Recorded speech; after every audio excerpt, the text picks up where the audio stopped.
Warning: the author of this story has tagged it with the following explicit tags. Death. Listener discretion is advised. Hello everyone, welcome to Rainbow Infinity. Today I'll be reading Flashgen's Pneuma. If you like the reading, be sure to like, comment, and subscribe.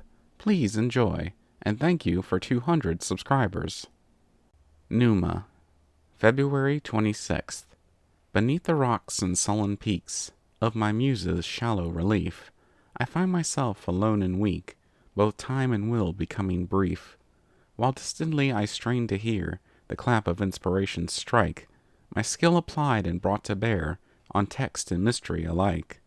Aside I glance, hoof mind and pick, tasked to pull me from this grave, but escape is sealed through the trick I made my rest and cannot stave. Calligraphy. It's been a few weeks since this affair started, but I believe that a record of events might be well advised. Bristlemane, an old classmate and acquaintance, reached out to me about a strange book that he had come to possess. The written language, he said, likely predated Old Ponish by a number of years, and he needed assistance with deciphering it. He chanced upon it in an old bookstore in Canterlot, and the shopkeeper couldn't provide any information about where it came from. Seeing as I had business near his university in Vancouver, and that my major and talents are in various writings and languages, I was happy to provide my assistance. The book has no title or author listed on its simple cover, a thick, rough case binding. The paper inside is an early form of papyrus, and the ink appears to be much thicker than that of other ancient tomes I've had the pleasure of reading. That it survived so many years to end up on a shelf next to dime novels and trashy romantic drivel is likely a miracle. Regardless, I set to the task as quickly as I could with Bristle's minimal assistance. We first met in a class on Old Ponish at the Manhattan Metropolitan University, and it was only thanks to my help that he managed to maintain a passing grade. Still, he now has considerable resources from his position at Vancouver University, and I've been able to make great strides on the book's language in a short time. The first advancements were made in finding a slight difference between the lettering used in the journal and standard Old Ponish. At first, I thought they came from stylistic choices, but that was quickly brushed aside when it became obvious that several other letters bore no resemblance to Old Ponish script. I thought it a potential offshoot dialect, but none of the known forms seemed to match it. Then I had a breakthrough. Cypriotic hippogriff. The script was a strange mesh of it and Old Ponish. It seemed to be either a shared ancestor or simply a use of both to hide information via some crude form of cryptography. Regardless, with that settled, we could make progress on translation. It was at this time that Bristle brought on one of his graduate students to assist me. Her name was Pave Pommel, and she is an incredibly brilliant young mare. How she ended up under Bristle's tutelage is beyond me, as she deserves much more. 2 weeks together over the book, along with some research material, and we've begun to make substantial progress. Thankfully, the language is close enough to Old Ponish that there are very few words that we can't make a fair approximation to translate. One has begun to crop up several times, but due to its capitalization, we can assume that it is a name. Pneuma. We also believe we found who wrote the journal, as unicorn has appeared within the text. Our best guess, so far, is that it came from an early tribe of them. There's even a few archaic maps jotted down within the book that could lead us to the origin of this journal. Honestly, the work has gripped me even more since learning this. I've always been intrigued by the history of my race. For now, we will work as much as we can on the book, as Bristle prepares what we have for a research grant proposal. March 6th. Another week of work, and our research has progressed slowly but surely. Miss Pommel has probably made the greatest advances in her work. She seems to have found some more information about what exactly this Pneuma is from her translations. It seems this tribe of unicorns worshipped it as a deity.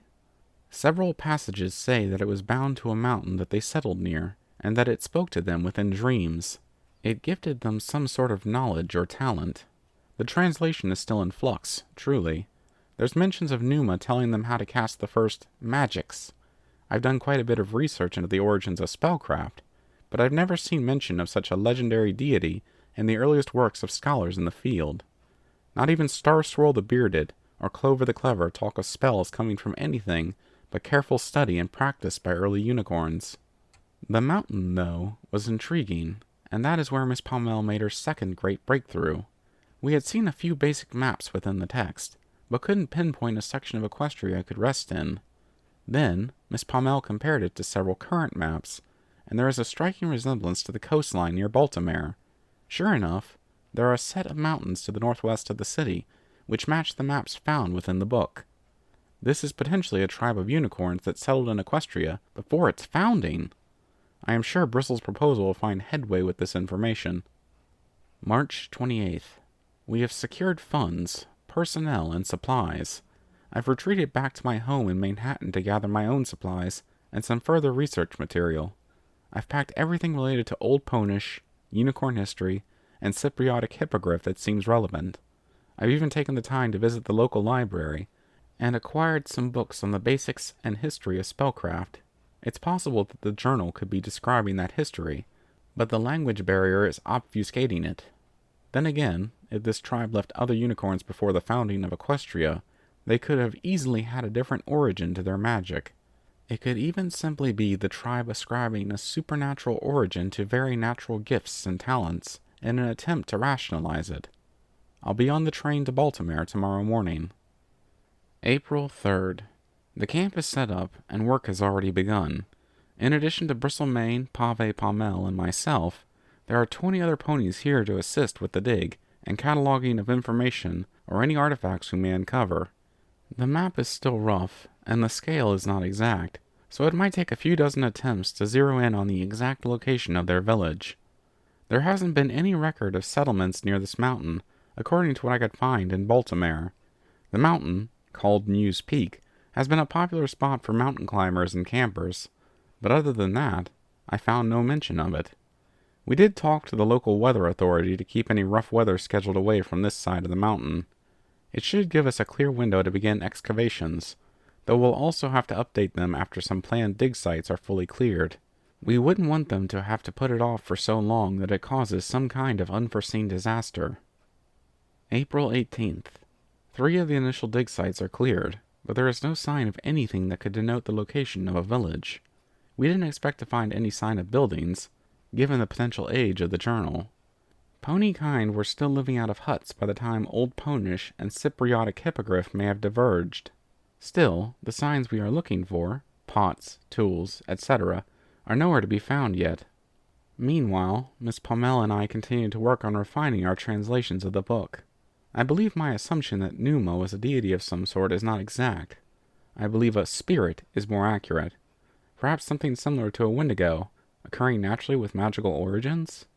We can definitely confirm that the tribe felt it was bound to this mountain, and saw it as a miracle that had reached out to them.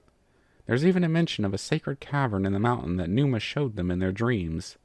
I'll see if Miss Palmel and I can locate it, while the rest of the team works on the archaeological digs. May 2nd. We've been unable to find a cave that seems to match the descriptions in the book, but the rest of the team has managed to make up for our dead end. We found a few fragments of pottery in our 7th dig site. It was fairly close to the mountain compared to the other dig sites, meaning that the scale of the maps are off a lot more than we initially believed. They're expanding out the dig and trying to map the boundaries of the village. Miss Palmel and I have focused on the writing and drawings on some of the fragments. We believe that Pneuma's name is marked on a number of them, but I'm more intrigued by the drawings. From what we can piece together, they appear to show 3 figures, likely unicorns, standing together in a triangle formation about a shape. From their mouths flows what seems to be a wind, going into the shape. The shape is a spiral, not unlike a nautilus shell, with 3 swirls coming out from the center. I'll have to keep the symbol in mind if we attempt to search the mountainside close to the dig site for this cavern again. May 6th.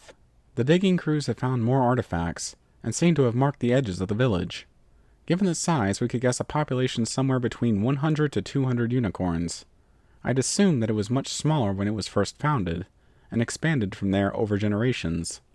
In addition to more pieces of pottery, we've also found a variety of tools, axes, farming equipment, and even pickaxes.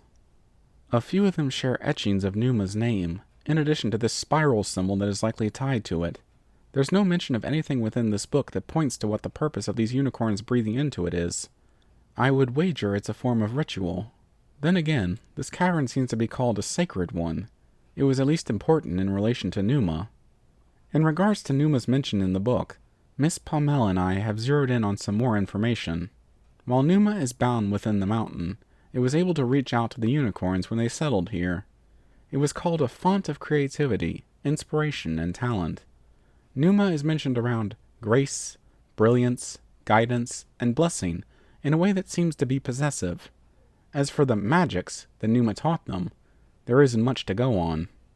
I believe one description of easing movement is tied to telekinesis, and there are mentions of nurturing crops, though whether that's from strengthening the soil or summoning rain is not detailed. Some things, however, are more abstract. I think they believe that Pneuma gave them the knowledge to create their tools or the art of their pottery. That would explain why they are marked with its name and symbol. There's even talk of stonework. There doesn't seem to be any ruins of stone buildings in the village, however. I have to admit that I felt a bit of inspiration myself, while relaxing in the evening and poring over research volumes. I've taken a lot of time to work on my poetry and creative writing, and I'm thankful for the results. It's probably just having such an intriguing history to think about. It does make the mind wander. I've even seen Miss Palmel working on something in her tent, and took the time to approach her about it. I must confess, outside of our work together, I've tried to give her some space, but curiosity got the better of me. I'm very thankful she was happy to talk with me. Her family is apparently a skilled line of gem artisans. She was working on cutting a few spare pieces of garnet and sapphire that she had brought with her. They are truly dazzling shapes that she makes with them, and the shavings are useful for a powder that assists with some metalworking process which changes the colors of some finer metals when mixed properly. She even showed me one piece she had made, a pentagonal cut sapphire in a bright bluish bronze locket. Truly dazzling. I'm surprised she took such a shining to languages. Apparently, she began talking with a local librarian while researching some metalworking, and it blossomed into a love of literature from there. Quite different from my choice to pursue it. I did a brilliant job with the style of my writing. I actually remember gaining my cutie mark, a flourish of strokes made by a gemmed quill, when I submitted a grade school book report. As for the ancient languages, I've always loved history. I believe that book was about some explorer searching ruins. Amazing how the past leads to the present and the future. May 9th. We managed to find the symbol near the mouth of an unassuming cave. I believe we passed it over because the descriptions of this sacred cavern were rather grand. The cave couldn't have been more than 15 feet deep, with just enough room to stand after crouching down to enter it. We brought 3 of the stronger ponies with pickaxes to try and dig a bit deeper. We were able to find a piece of wood after a day's work. Likely, the cave is the entrance, leading down into the mountain, and it was kept secured by support logs. Some event must have caused a cave-in, and the unicorns either abandoned their village, or, potentially, perished. It might take several months to reach the cavern, depending on how deep it is, but we'll do what we can to secure the cave as we go. I've asked Bristle to request more funds, personnel, and specialized equipment for the task. We should hopefully have it within the week. May 18th. There's not much more to be found at the original dig site. We've cataloged and sent off the artifacts for storage, and as such, some of our personnel have been let go. Bristle and I continue to prepare research notes and papers to present after the excavation into the cave is completed, but for now we have moved camp closer to the cave. We've made progress of about 38 feet down into the cavern, following the general slope of the natural cave as a guideline, and adjusting our path based on the presence or absence of more fragments of these support logs. There aren't any more major artifacts to be found, however, not any tools, and certainly not remains. I still dread that we'll manage to find those, given the likelihood that a cave-in did cause this cavern to be shut off. May 24th. It was like an omen. We found the remains I had been dreading. A single unicorn, based on the fragments of the skeleton that we found. The horn and surrounding portion of the skull were intact, and there were several other scattered bits of bone around it. We made sure to handle them with care. Bristle had made preliminary contact with an osteologist in Philadelphia, and we quickly sent them off to her. It was 64 feet down the tunnel. It was only a day later that the cave-in happened. We'd made sure to secure the entire cave with the best support that we could afford. Sadly, We can't support the entire tunnel as digging is done. I think the team of 3 were making progress a bit faster than they expected. From the looks of it, and word from the foreman, they hit a particularly loose patch of rock and their entire section collapsed. A group working on the supports just a dozen feet up the tunnel rushed to try and dig them out. They weren't fast enough. Bristol is certain the insurance will handle things, and increasing the pay of every worker still here seems to be enough to keep most of them on. We've taken every precaution, and I know that danger was expected, but I still feel sick thinking about it. We dug out the bodies and sent them back to their families. The only thing worse is that this inspiration for my writing hasn't left. It's only shifted to more macabre matters. I had to stop writing a poem that just came so naturally because I was writing about them. Bodies in the rubble, still twitching. I've taken to reading my research notes over and over again just to try and quell the creative spark. May 28th. 77 feet and we've found it. The rock gave way to open air on the swing of one of the workers' pickaxes. It took them a few extra hours to dig out a path large enough for us to walk through and to double up the support beams near the entrance. All of these months seem worth it. Even those deaths, for one perverse moment, feel like a fitting price to see it. With lanterns and magic, the 3 of us, Bristol, Miss Pommel, and myself, entered with the foreman and 2 diggers and saw the most amazing thing I've ever witnessed. It was a massive cavern, easily 100 by 100 feet at the minimum, carved out of the stone with amazing precision, given the age of this village and the artifacts we found. I have to believe this was done with magic. Of course, that all paled next to what was in the cavern. It was a structure, likely a temple, as it was adorned with script and Pneuma's symbols upon the exterior face and a pair of pillars that sat at the entrance. We did a quick search of the surroundings of the temple first. There were no additional remains, but we did find a few slightly buried, more complete pieces of pottery, as well as a set of tools that appear to be ornate knives. Despite that the tunnel entrance was caved in many years ago, this cavern seems untouched by time. I also couldn't help but notice a faint breeze, coming not from the entrance we cut through the mountain, but from somewhere higher in the cavern. Our magic and lanterns couldn't cast a light high enough to find any other paths that led up to the surface. The temple itself seemed sculpted from the same rock as the cavern, and was cut incredibly fine. Again, given the state of the tools we found, it's likely that a lot of magic was used to sculpt it, or that it was worn down over several years of work. Perhaps this is what that stonework meant. Nevertheless, we found more inscriptions of Pneuma within, as well as script that seems to describe more superlatives of its properties and gifts. Genius, blessing, creativity, teaching, etc. Each room of the temple was spacious enough to walk around in, with high ceilings. Upon the walls and ceiling were works of art that depicted the tribe and Pneuma working together, or at least being gifted things by it. My assumption that this was a temple at first glance was becoming more and more certain.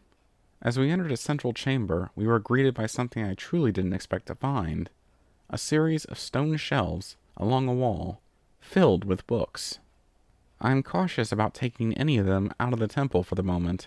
They seem well preserved, but there's still the chance that taking them out of the environment could cause some potential damage. Then again, if there is a breeze flowing through here, wouldn't there be some exposure to moisture as well? The covers are dusty, but a chill ran down my spine as I examined one in particular.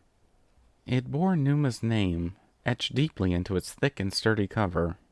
Leather. Revolting how brutal we can forget our past is at times. I decided to set the tome aside as Miss Pommel and I examined some others, doing some rudimentary translation to categorize them. Some seemed to be about magics, while others described history, perhaps other places where the tribe had settled. Of course, a substantial portion covered Pneuma. For now, we've called it a night to the end of a productive, exciting day, and I'm thankful to get some rest. June 3rd. The books on history are helpful. They at least show that the tribe did come from a split with another in a region that seems to match the description of early ponylands prior to the foundation of Equestria. They do not speak of exactly why they split off, but given that they learned magics from Pneuma, it is possible that they were exiled for being unable to practice magic. It could explain why something close to Pneuma is never mentioned in any pony myths and legends I've read.